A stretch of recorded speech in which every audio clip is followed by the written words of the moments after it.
This video is brought to you by NordPass. I've been testing and using each of the current iPad models, from the iPad 10 to the iPad Air 5 and the iPad Pro 4. Today I'm going to be comparing the entire iPad lineup, and I've broken this down into three main categories. First is the hard to recommend category, and then there's the best value category, and then finally there's the my choice category. So let's take a look and see which category belongs to which iPad and why, to ultimately help you make the right purchase decision. As always, I will leave all the purchase links down in the description. So the first category is the hard to recommend category. I know we're starting off positive, but that category goes to the iPad 10. Now the iPad 10 on the surface may seem like quite a compelling tablet, and this is true, but if we dig a little bit deeper, you'll find less reason to buy this iPad. Hear me out. The iPad 10 starts at $449 or £499 for 64 gigabytes. And don't get me wrong, it does have some cool features, featuring now the same modern design as from the iPad Air and iPad Pro. It also gets a USB-C port and is the only iPad to have the new landscape-oriented camera. I really like this feature. I use my iPad in landscape, I'd say 90% of the time, and this orientation means video calls just look more natural, as instead of looking off to the side, the camera is more in line and centered with you on the call. Okay, so this sounds good. Why is the iPad 10 hard to recommend? Well, this comes down to three main reasons. The first is the display, and the second is performance, and then finally is Apple Pencil support. Now, let's start off with the display, as it is not laminated and does not have any anti-reflective coating. Together, this has a pretty big impact on the viewing experience. Reflections are noticeably more visible on the iPad 10 compared to the Pro and Air, and this is especially apparent when using it outdoors, but even indoors, with things like ceiling lights or other lights around you. But for me, the bigger issue with the display is the fact that it is not laminated. Now, what does this mean? Well, this means that on the iPad 10, there's a visible gap between the front glass layer and the display that sits underneath. And this is something that you can see while using the iPad. It overall creates for a less immersive experience and really affects the quality and the overall feel of the display. I just find it unfortunate, as instead of using the laminated display, like for example on the iPad Air, Apple went out of their way to make a display that is worse specifically for the iPad 10.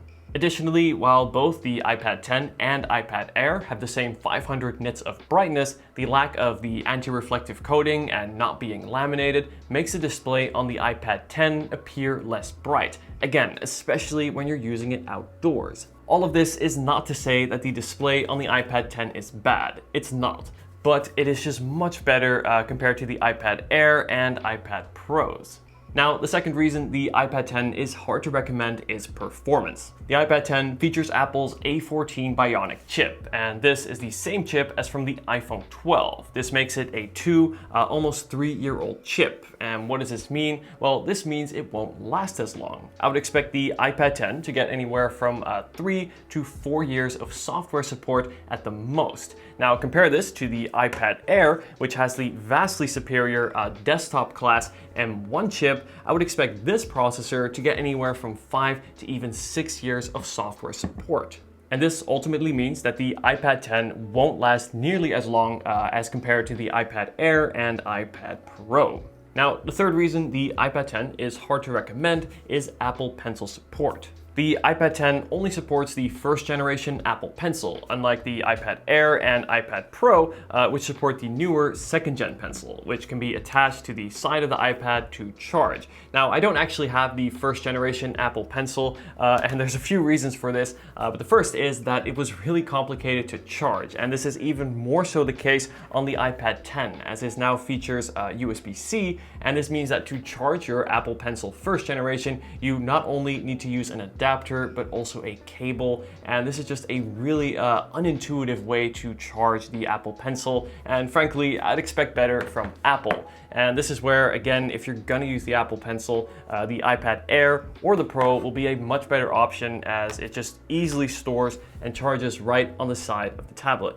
Not to mention, the first generation Apple Pencil is also not as fast and accurate as the second generation. For many people, the Apple Pencil is a big reason to buy an iPad, and it is unfortunate to see that the iPad 10 just doesn't provide the latest Apple Pencil experience.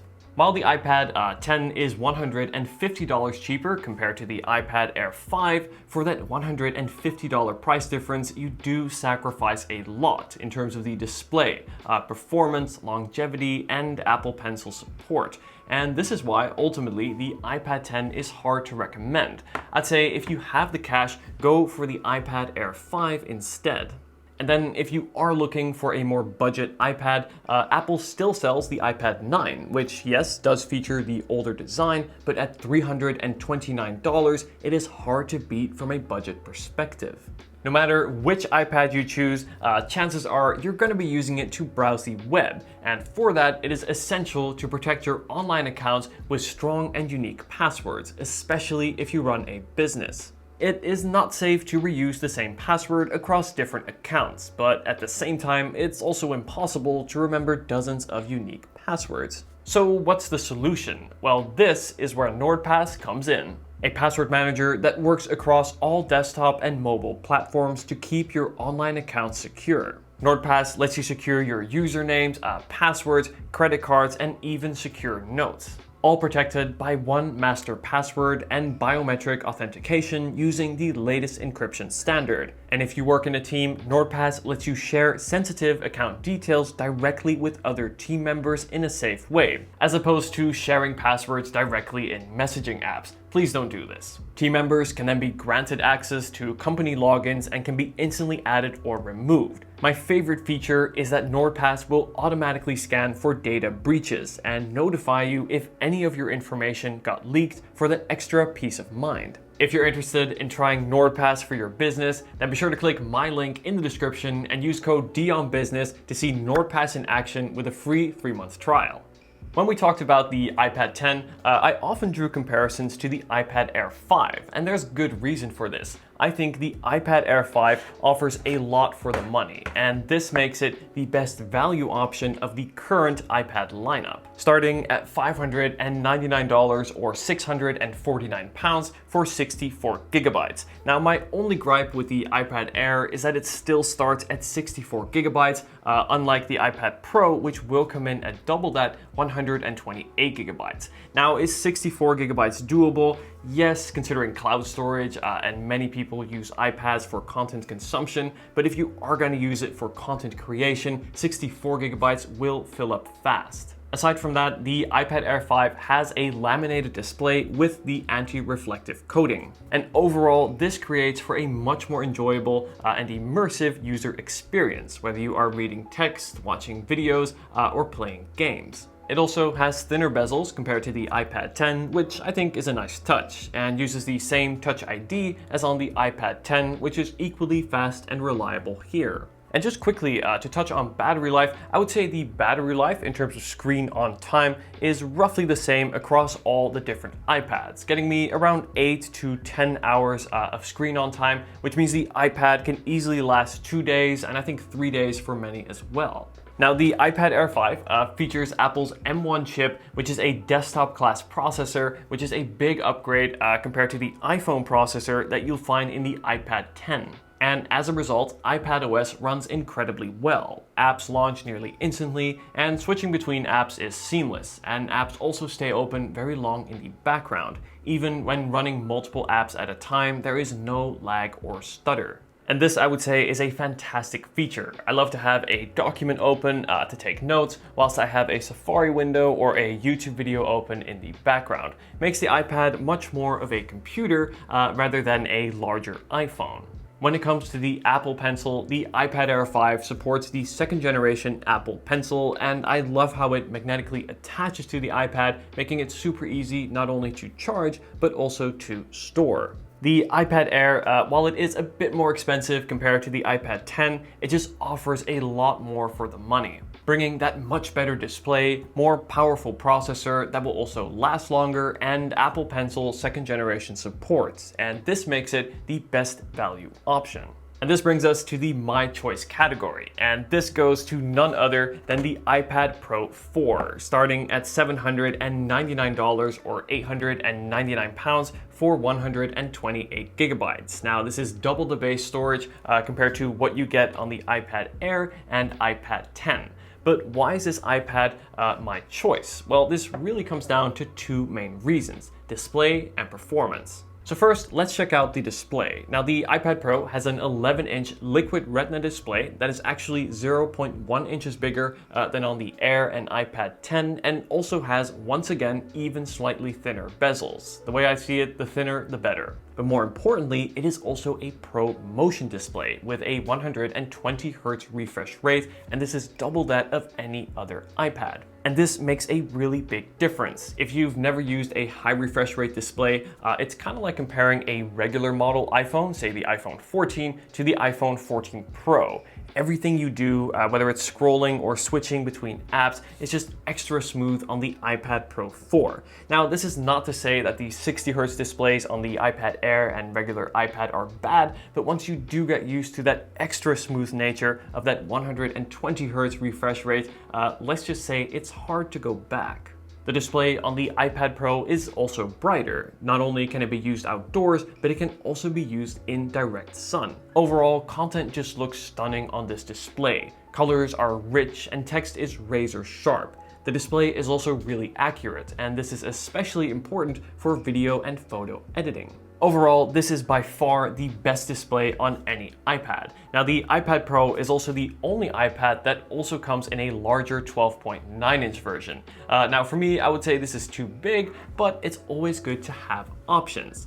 Now, the second reason that the iPad Pro gets the My Choice category is because of performance. Now, the iPad Pro features Apple's newest and even more powerful M2 chip. Now, the M1 chip on the iPad Air is already great, but the M2 chip goes even further.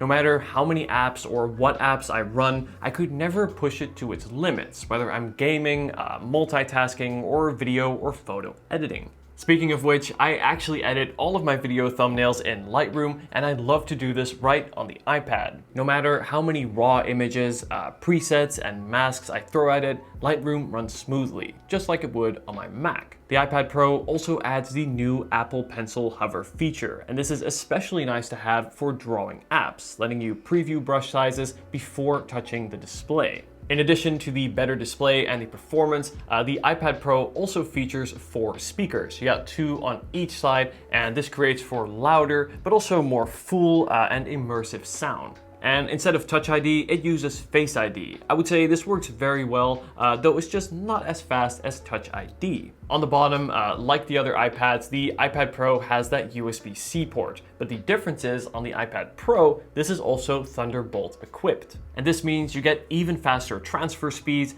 support for better displays, and more third-party accessories like docks, for example. At $799, the iPad Pro comes at a price. But for that price, you do get a lot. You get an all-around package that no other tablet on the market even comes close to offering.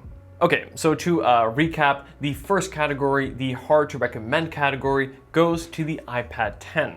Now, while the iPad 10 is the more affordable of the 3, it does come with significant downgrades in the display, performance, and Apple Pencil support. And for this reason, I think most people will be better off buying the iPad Air 5. And if you do want a budget-oriented iPad, I suggest checking out the iPad 9, which Apple still sells. And then this, of course, brings us to the best value category, and that goes to none other than the iPad Air 5. It features an incredible display that is laminated and also anti-reflective, and comes with a desktop class M1 chip, which will not only perform incredibly well today, but also for many years to come. And then to top it all off, it also supports the latest second generation Apple Pencil.